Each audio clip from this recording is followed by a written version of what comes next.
കഴിഞ്ഞ ദിവസം തൃശൂരിൽ ഓടുന്ന ബസ്സിൽ നിന്ന് വിദ്യാർത്ഥിനിയെ ചുംബിച്ചു. ഇരിങ്ങാലക്കുട ബസ് സ്റ്റാൻഡിൽ നിന്ന് ശാസ്ത എന്ന ബസ്സിലെ കണ്ടക്ടറാണ് കുട്ടിയെ കയറി പിടിച്ച് ചുംബിച്ചത്.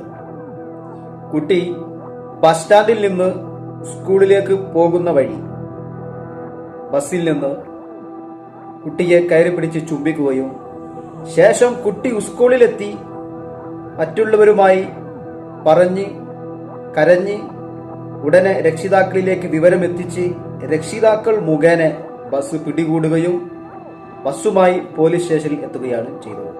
പറയാനുള്ളത്, ഇത്തരത്തിലുള്ള കണ്ടക്ടർമാരെ അല്ലെങ്കിൽ ഇത്തരത്തിലുള്ള പരിപാടി ചെയ്യുന്നവരെ ഏത് മേഖലയിലാണോ അത്തരത്തിലുള്ളവരുടെ ലൈസൻസ് കാലാകാലത്തേക്കും സസ്പെൻഡ് ചെയ്യുക തന്നെ വേണം. അധികാരികളെ കണ്ണു തുറന്ന് കാണുക വേണം. എങ്ങനെയാണ് എങ്ങനെയാണ് കുട്ടികളെ വിശ്വസിച്ച് സ്കൂളിലേക്ക് നമ്മൾ പറഞ്ഞേക്കുക? വളരെ ശ്രദ്ധിക്കുക. ഇത്തരത്തിലുള്ള കേസുകൾക്ക് വളരെ തക്കമായ ശിക്ഷ കൊടുത്തിട്ടല്ലാതെ അധികാരികൾ ഇവരെ വിടാൻ പാടില്ല. കാരണം ഇത്തരത്തിലുള്ള വിദ്യാർത്ഥികൾ എന്ത് ധൈര്യത്തിലാണ് രാവിലെ സ്കൂളിലേക്ക് ചെല്ലുന്നത്? ശക്തമായ നടപടി ഇത്തരക്കാർക്കെതിരെ ഗവൺമെന്റ് മുന്നിട്ടിറങ്ങണമെന്ന് ഞാൻ പറയാൻ ആഗ്രഹിക്കുകയാണ്.